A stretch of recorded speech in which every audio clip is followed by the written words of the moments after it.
Hello, my name is Roger Foisey, and I'm an Ontario long-term disability lawyer. I developed a series of 3 videos to provide you with helpful guidelines based on years of experience seeing common errors that lead to LTD application denials.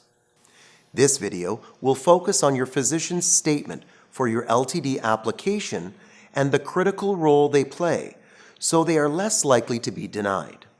Your doctor has your best interests at heart, and many doctors believe their opinion on your disability is all that is required to be approved for your long-term disability benefits claim.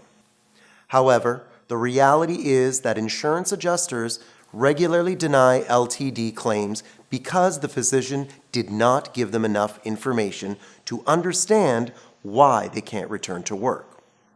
What I mean by this is they did not make the connection between your symptoms from your injury or illness and why those symptoms prevent you from being able to complete the primary duties of your employment. An incomplete or sparsely completed physician statement will most likely result in a delay and/or denial of your application. Your doctor's time is valuable, and I would encourage you to compensate them for the additional time to complete the forms in detail. Also, many doctors are prepared to speak to the insurance company.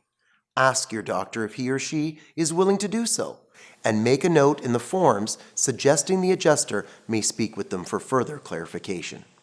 So let's walk through the most important and problematic sections of the physician's statement. So now before you is the physician's statement. This is the document that the insurance company would like your doctor, either family doctor or your specialist, to complete to get more information about your actual injury or illness. So the first section that the doctor is asked to comment on is medication. So ensure that all of your medication is being listed. Sometimes you are seeing more than one doctor, and the doctor that's completing the form actually does not know all of the medication that you might be taking. Explain to your doctor how your body reacts to the prescribed medication and how it affects your job. You might be developing headaches, you might be getting nauseous from your actual medication, or it may make you feel sleepy or groggy. These are types of things that your doctor should know so he can indicate this on the actual physician's statement. The next section is restrictions and limitations. Explain how your disability is affecting your ability to return to work in detail. Ensure that the doctor understands this. Help your physician identify your subjective symptoms and describe them clinically for you. Things like provocation. How are your injuries or illness provoked? What happens during the day for you that causes them to become more severe? Let's describe your pain if you have a painful situation. Make sure the doctor understands all of these restrictions and limitations and how they may apply to your actual job. Help your physician understand what your work demands are, the physical, the psychological, and the cognition demands. It is the connection between the work demands and the symptoms that needs to be explained so that an insurance company can conclude that your illness or injury prevents you from completing the essential tasks of your employment. There's going to be a section under pre-existing conditions. It is important to remember that your pre-existing health can also affect your ability to return to work. Ensure that your physician does not forget to mention all pre-existing conditions that may have a combined impact with your current injury or illness. Remember, you may have an illness such as diabetes, which on its own may have allowed you to return to work, but now that diabetic situation along with a heart condition combined together may not be able to allow you to return to work.